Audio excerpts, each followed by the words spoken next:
Well, it's best song ever. Not a podcast better. The tunes are cool and the jokes are clever. It's a worthwhile endeavor.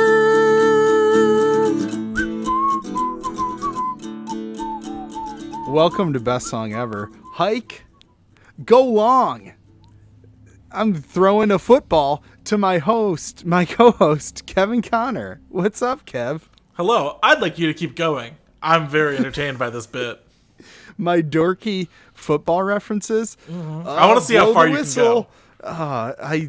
Do they have whistles in football? I don't do. even know. We talked about a very specific play this weekend while you were here for the Super Bowl. Do you remember what it was? Yes, it was entitled The Scoop and Score. Yes. I'm glad you remember that. You'll never forget it. Yes. It's a fun one. No, mnemonic device. Yeah, there's some alliteration. It's good. So why are we talking about football? I'm Luke LeBen, by the way. I didn't say. I got too lost in the game. You know what I'm saying? Happens to the best of us. But it always does. And, you know, we're talking about the big game. Did we already say the cursed SB that's going to get us locked up?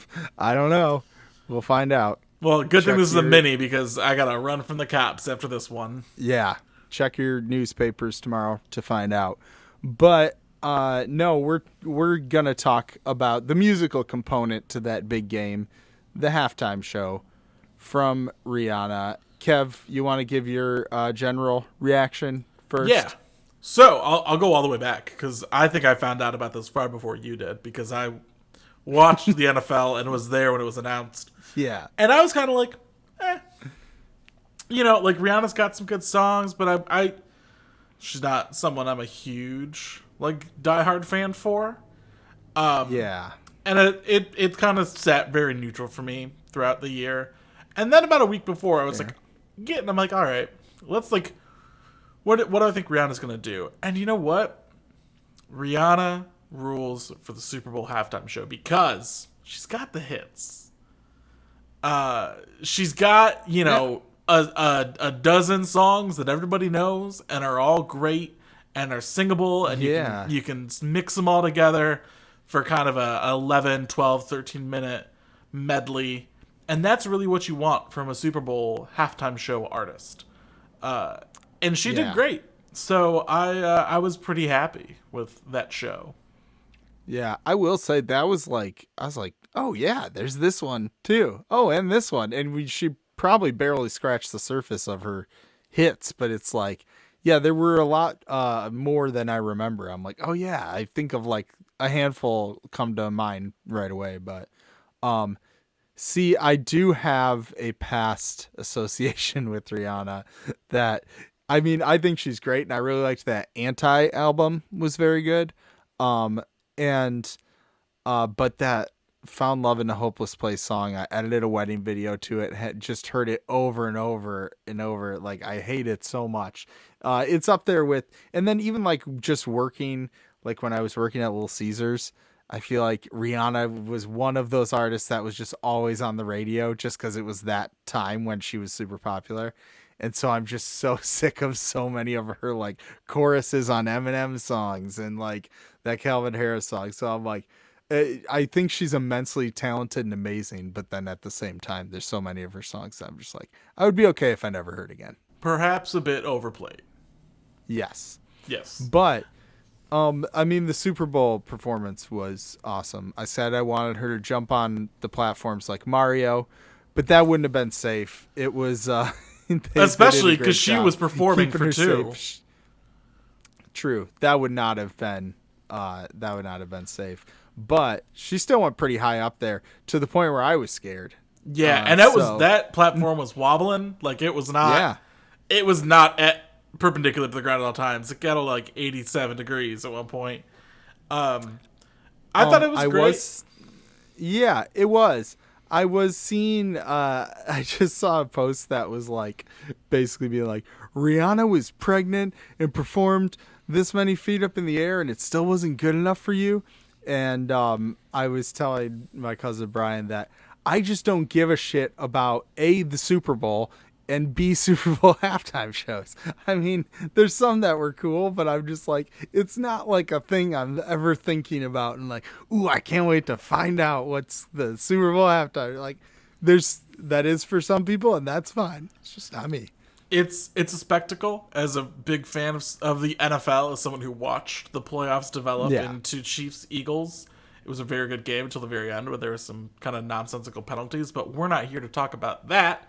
I do want to touch on the moment, Luke, that we shared during the halftime show, where we looked to each other. Oh, the moment we shared? Terrified, because all of the lights started playing, and we both were like, "No, she can't, right?"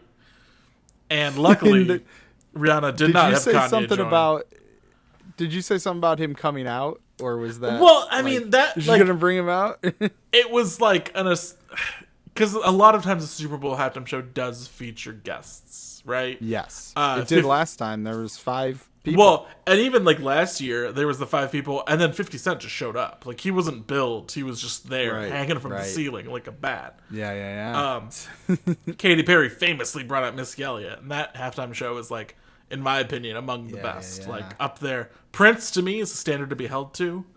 Prince, of course. But I mean, like, I care about that one because I love Prince. But like, I'm sure the other ones were great, but I'm just like, yeah, they're cool. And they're all shot like a sports thing, and maybe that's my problem with it. If it was shot in a different way, maybe I'd like it more, but it was cool. Yeah, absolutely. I agree. It was great. It was serviceable. It was a good halftime show, and that's all you can ask for sometimes. It's better than Coldplay. And that's all you can ask for. Hey, I did want to show you something funny. So I showed you before we started that I have the piano that was in my parents' house, moved over here. So I actually, in the bench, found the Mission Impossible theme sheet music that I did for one of my recitals. And this is intermediate level 5, baby. But you can see I like marked it all up with what the notes are. But it was pretty cool. Just an artifact from the musical past of Luc Leben. Did you play it well, or was it a Mission Impossible? Oh, I ripped it, baby. Hell yeah. I killed it. In 5th grade, I played Chariots of Fire on the flute as a solo. Oh. And I did fine. I also played a very Christian song. The name is escaping me, but it's one of those classic hymns that we sang all the time. How great thou art. That was the one. No, I'm not familiar with that one. They didn't teach that one in the public schools. Nope. That was some deep cuts. Kev, you did want to talk about something we did on Spotify, which was the blend. We blended. New thing. We blended. And, I did a blend also with my wife and our friends Sammy and Erica. And ours was a little more like stuff I didn't know. Yours and mine. I think it's similar. Said we were a 92% match. Yeah, that's why. It's great though. I mean, I like it, but I was like, it's a good playlist. This is everything I like already. Yeah, like this is cool. Let's detail a few of the artists featured in the top 10. You got Yeah Yeah Yeahs with Perfume Genius, Drug Dealer, Barty Strange, Kevin Morby, Willow, Pink Shift, Soft Cult, Beach Bunny, Tasha, and Lucius. Which, spoilers, Soft Cult's coming up on next episode of Best Song Ever. And those are all artists we've talked about on the podcast. So clearly Spotify is picking up what we're listening to and putting it down pretty well. Yeah. No, it's a great playlist. I was like, we're similar. It's perfect. We're a perfect match. We're a perfect blend. Yes. We're a premium blend on Comedy Central in the 1990s. Is that a thing? Yeah, it was a stand-up show. It was recently referenced on a podcast I was listening to. You never used to watch it? It was one. I remember watching Comedy Central Presents, which was like the 30 It was on like late at night, you know, when the Girls Gone Wild commercials would play. Oh my god, that was intense for young Kev. It was a wild time when premium blends were happening. I needed to know what was going on beneath those stars. Bad things. All Yeah. bad. But anyway, so now that we've discussed the matters at hand, why don't we get into talking about some of the music we've been loving in TOUTS? TOUTS. First up, I got a great album that was released last week, Andy Shauf with Norm. I made the joke last week that it was about George Wendt's Cheers character. Yeah. But was it? Actually, no, it wasn't. But the story behind it is actually pretty interesting because on Andy Shauf's first album, the one song I loved was like from the perspective of someone who like kills someone, and it's like I think it starts as like love, and then it gets like darker and darker as it goes on, and so that's sort of what happens on the whole album here. And apparently he was calling it Norm because it was supposed to be like normal record, nothing like conceptual about it. And then it turned into this like this Norm, this guy Norm, who by the end of it maybe does something terrible, but it's kind of left up open to interpretation. Goes home to his wife. That's so terrible.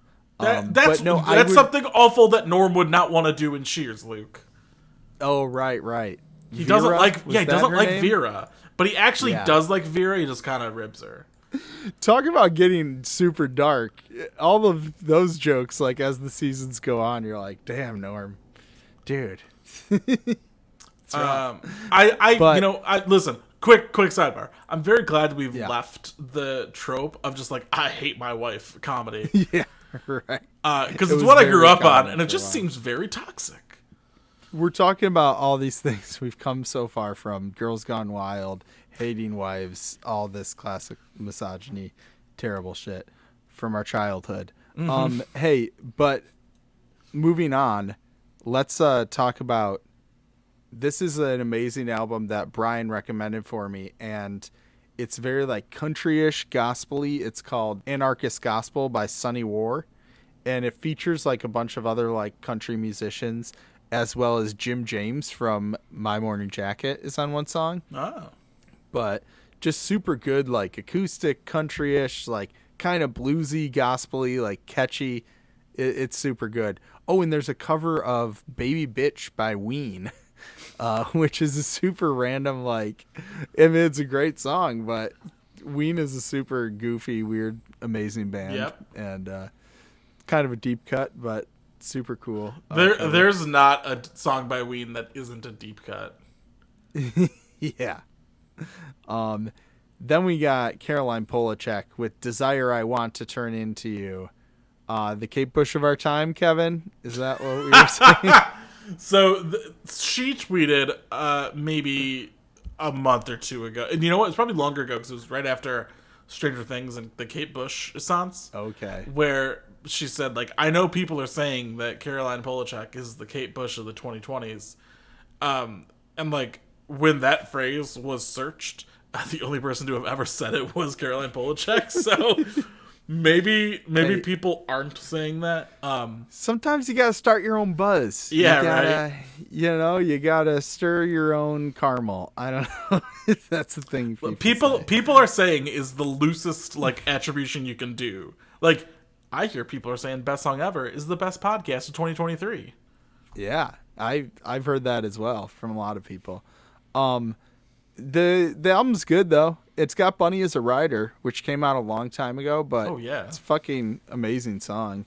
And there's some other good ones. Feature from Grimes and Dido on one song. Whoa! All at once. It's wild. Yeah. Then a good vintage tout, a classic album I've been listening to because we were talking about rainbow albums. And if you watch our video for our double rainbow on YouTube, I threw this in there really quick when we were talking about rainbow albums, and it's Jimmy Cliff with Wonderful World, Beautiful People, which Jimmy Cliff is a great like reggae legend. He also like acted a bunch, and so people might know him from that, but this is his debut album, and it's so good. It has the song Many Rivers to Cross, which Linda Ronstadt covered, which is why I discovered this album. And he did some like famous soundtracks too, The Harder They Come, and there's another one that's escaping me. But He's amazing. And so, yeah, highly recommend that album. And what do you got, Kev? So it's a week where I feel that I was proven right.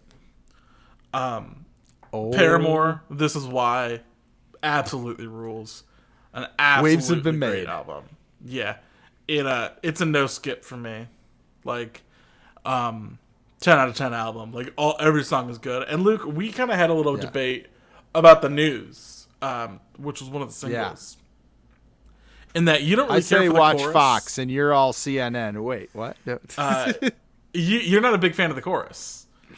And I felt that the verses were actually kind of like, meh. So what I think we're looking to be fair, for... I kind of feel like the whole thing's kind of meh. But. Okay, fair. I think what we're looking for is like two different songs. Is that I want a song built from the chorus, and then you want the verses to have a more interesting chorus. But you know what? We get what we get and not what we want. And I think that song has grown on me a lot. And the back half of the album is absolutely fantastic. Yeah, that I really did like a lot of the later songs, Figure Eight. So it's funny because I'm like thinking, you know, they're doing this like different sound, and that's very apparent to me. But Kyle doesn't really like Paramore, and so I just start playing Figure Eight in her car, and just like hearing it out of the speakers and not hearing like the detail, I'm like, it just sounds like regular old Paramore. And she's like, "Are you fucking playing Paramore in my car?" She was like so indignant about it, like just so offended that I would stoop to play Paramore. If you're a Paramore fan, sorry, I think you can see that this album is a bit of an evolution. If you dislike Paramore, this is still a Paramore more record. of the same. Like, yeah. It's not different enough. It's not like Lil Yachty, right? Where it's like out of left field. Yes. This kind of makes sense. I liked it. Yeah, I do too. It's honestly, I don't have that many touts because I've been listening to this album a lot. And the one album to have broken through the Paramore grasp is Tennis's new album, Pollen, which is super good. It's number 2 on my list, up there with Young Fathers. Those are my 2 favorites so far of the year. It's amazing. Yeah, I've only given it like 2 or 3 listens, and I really want to like. It doesn't have a song like "Need Your Love" that like absolutely grabbed me moment one, like their last album, because that song is like one of their best singles. It's a little less like obvious pop and disco as the last one, and there's some like guitar based ones, which was a little surprising, like because they've been doing a little less of that, like more like acoustic and like sludgy guitar, which I was not expecting. And it's a little more toned down. Let's Make a Mistake Tonight is the one for me that like that's the one. That's my favorite jam on it. But every song really is awesome. That's a no skip for me. Yeah, agreed. All right. Well, why don't we talk about the new Music Friday releases that we're excited for in Shouts? Luke, I've got 2 this week I'm excited for. What you got? Screaming Females with Desire Pathway, which if Caroline Polachek is trying to become Desire, maybe Screaming Females are going to show her how. Oh, Desire Pathways I Want to Turn Into You. Boom. I'm really excited for this. Their last album, All at Once, I believe, made my top 10 that year. Screaming Females are just an awesome rock group, and I'm very excited to hear more from them. And a band that caught my attention, not through sound, but through reading. I'll go backwards here. The album Land of Sleeper from Pigs, Pigs, Pigs, Pigs, Pigs, Pigs, Pigs. So you started, when you say you're going to go backwards, you started at the 7th Pigs and then went backwards to the first Pigs. You know what? I went album first and then 7th Pig. And then I did 7th first, 6th second. Like I kind of like ping-ponged. Here, let me do it proper. 3rd. I get it. I'll do it in order. They deserve their respect. Yes. Pigs, Pigs, Pigs, Pigs, Pigs, Pigs, Pigs with Land of Sleeper. There you go. I'll check it out. Yeah, sounds great. I have a handful. So first up, shouts to Avey Tare from Animal Collective, which I was realizing like I never really parsed out in my head which which songs were primarily like Avey Tare singing and which ones were Panda Bear. And, you know, it's usually a mix of both. But for Reverend Green and Summertime Clothes, I think are both Avey Tare. And I'm like, those are two of my favorites. And I was listening to this EP because I'm going to play a song from it next week. So that's a tease. Come back next week. I know your whole lineup almost. Nope. There's one you don't know. Oh. And you never will until next week. But Avey Tare's EP Sevens is out this very day. It's about a bunch of George Costanza sons. And then Pile, great band I previously played on the podcast with All Fiction. It's a few L's there. I'm hoping that's the title and not a typo.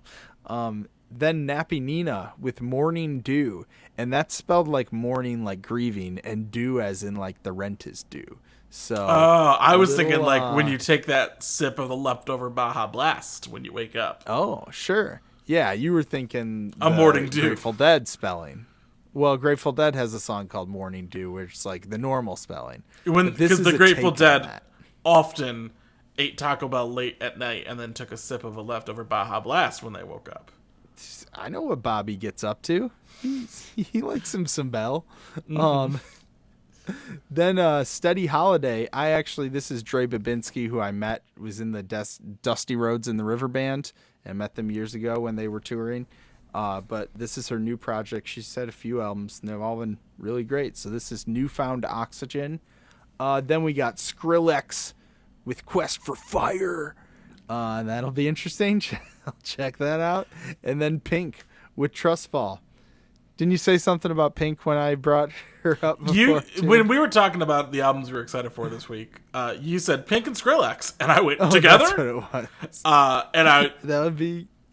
That'd be intense. Pink I think that album would be for nobody, but I'd appreciate it. Yeah, it'd be great. So yeah, that's what we got.